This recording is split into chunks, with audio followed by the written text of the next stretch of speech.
Saudara yang dikasihi oleh Tuhan, puji Tuhan kita sudah berada di penghujung tahun 2021. Dan pada hari ini, dalam kesempatan kali ini saya akan membuka dengan sebuah cerita. Pada suatu kali ada serombongan orang yang melakukan bakti sosial ke sebuah yayasan yatim piatu. Dan rupanya saudara, yayasan yatim piatu ini memang dihuni oleh anak-anak yang sama sekali belum pernah mendengar cerita tentang Tuhan Yesus.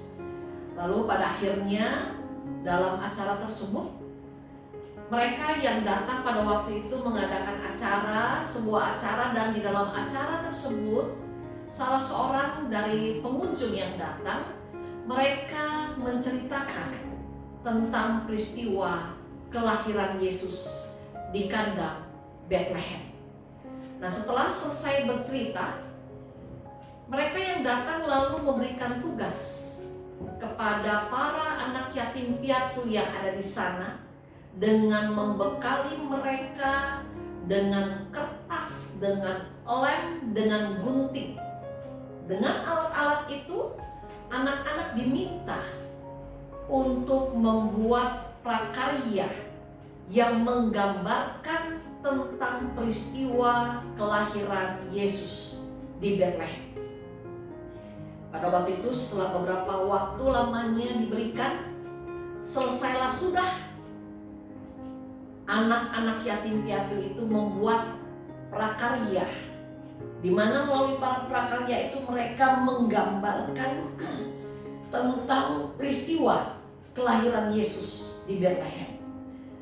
Ketika mereka pengunjung itu sedang berkeliling memeriksa hasil prakarya anak-anak di rumah yatim piatu itu, ada sesuatu yang menarik, karena ternyata di antara banyak prakarya yang menceritakan tentang peristiwa Yesus yang lahir di kandang Bethlehem, di mana digambarkan ada domba, ada orang Majus, ada bayi Yesus. Salah seorang dari mereka yang datang terkejut karena melihat ada satu orang anak yang di dalam palungan yang dibuatnya dari kertas kecil itu, rupa-rupanya bukan hanya satu bayi yang ada dalam palungan itu, tapi ada dua bayi yang dia buat dalam palungan itu. Lalu orang ini pun bertanya kepada si anak kecil yang membuat gambaran kelahiran Yesus seperti itu, "Mengapa kamu membuat bayi yang ada dalam palungan itu ada dua? Bukankah dalam cerita tadi diceritakan bahwa bayi yang ada dalam palungan itu adalah hanya bayi Yesus?" Lalu dalam kepolosannya si anak kecil ini mengatakan, "Tadi ketika saya membuat ini sesuai dengan cerita Natal yang disampaikan, ketika saya meletakkan kertas yang menggambarkan bayi Yesus ke dalam palungan, tiba-tiba Yesus memandang saya dan dia bertanya,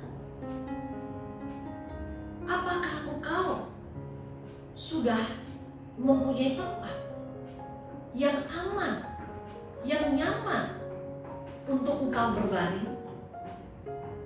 Lalu pada waktu itu saya berkata kepada Tuhan Yesus bahwa saya tidak punya tempat tinggal.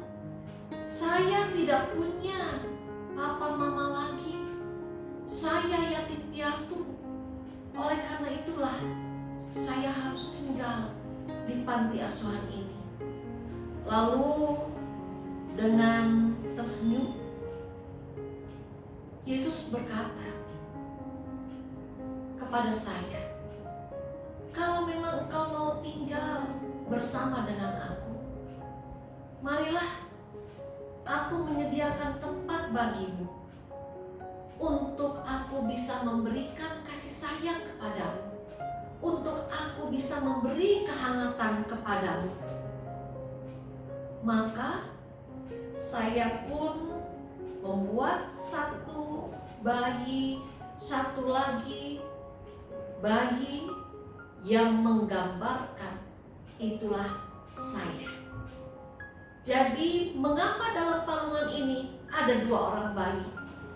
Yang satu adalah bayi Yesus, yang satu adalah saya, yang sungguh merasakan kehangatan dan cinta dari bayi Yesus. Saudara yang dikasih oleh Tuhan, ketika si anak kecil itu menyelesaikan ceritanya, orang-orang yang ada di sekitarnya menjadi berlinang air mata. Mereka terharu mendengar cerita itu. Saudara, kalau kita lihat apa yang disampaikan, apa yang dilakukan oleh anak yatim piatu tadi, di situ kita bisa melihat adanya kesamaan dengan apa yang terjadi dengan para gembala, yaitu melalui perjumpaan dengan Yesus. Anak itu pada akhirnya merasa hidupnya lebih berarti. Melalui perjumpaannya dengan Yesus, dia merasa bahwa dia lebih dihargai, dia lebih disayang, dia lebih diakui keberadaannya. Perjumpaan anak itu dengan bayi Yesus menjadikan segala sesuatunya menjadi lebih indah. Dan itu juga bukan yang dirasakan oleh para gembala, seperti yang tertulis dalam Lukas 2 ayat yang ke-8 sampai dengan ayatnya yang ke-13, yang demikian firman Tuhan. Di daerah itu ada gembala-gembala yang tinggal di padang menjaga kawanan ternak mereka. Pada waktu malam, tiba-tiba berdirilah seorang malaikat Tuhan di dekat mereka, dan kemuliaan Tuhan bersinar meliputi mereka, dan mereka sangat ketakutan. Lalu kata malaikat itu kepada mereka, "Jangan takut, sebab sesungguhnya aku memberitakan kepadamu kesukaan besar untuk seluruh bangsa. Hari ini telah lahir bagimu juru selamat, yaitu Kristus Tuhan di kota Daud. Dan inilah tandanya bagimu, kamu akan menjumpai seorang bayi dibungkus dengan lampin dan terbaring di dalam palungan." Dan tiba-tiba tampaklah bersama-sama dengan malaikat itu sejumlah besar bala tentara sorga yang memuji Allah. Katanya, "Kemuliaan bagi Allah di tempat yang maha tinggi, dan damai sejahtera di bumi di antara manusia yang berkenan kepadanya." Lalu ayat yang ke-20, "Maka kembalilah gembala-gembala itu sambil memuji dan memuliakan Allah, karena segala sesuatu yang mereka dengar dan mereka lihat, semuanya sesuai dengan apa yang telah dikatakan kepada mereka." Saudaraku, kita bisa melihat bahwa para gembala setelah mereka mengalami perjumpaan dengan Yesus, para gembala merasa hidup mereka mengalami betapa hidup mereka lebih berarti.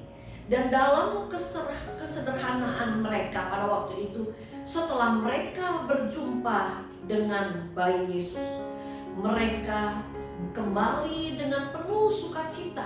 Mereka kembali memuliakan Allah. Mereka kembali menyaksikan tentang Yesus yang lahir untuk menyelamatkan dunia. Saudara, semogalah apa yang dialami oleh anak yatim piatu dalam cerita kita hari ini, dan juga para gembala yang terdapat di dalam Alkitab, itu juga menjadi bagian kehidupan saudara dan saya. Kita yang sudah berjumpa dengan bayi Yesus, semogalah kita semakin menyadari betapa berartinya hidup kita, betapa kita dicintai oleh Tuhan, betapa kita begitu dihargai oleh Tuhan. Dan marilah saudara, kita terus merayakan cintanya Tuhan yang telah datang ke dalam dunia, dengan kita menjadikan kehidupan kita untuk kita terus menyaksikan kebaikan dan kemurahan Tuhan di dalam hidup ini. Amin. Kita berdoa. Bapa Surgawi, biarlah Tuhan yang tolong kami. Ketika kami sudah mengalami betapa Engkau mengubah hidup kami, membuat hidup kami menjadi lebih berarti dan berharga. Mampukanlah kami dalam kehidupan kami selanjutnya untuk kami menyaksikan cinta Tuhan di dalam dan melalui hidup kami. Berkati kami dalam situasi kami pada saat ini, dalam kondisi kami masing-masing pada saat ini. Mampukan kami untuk kami terus merayakan kehadiran Tuhan melalui hidup kami. Dalam nama Tuhan Yesus. Amin.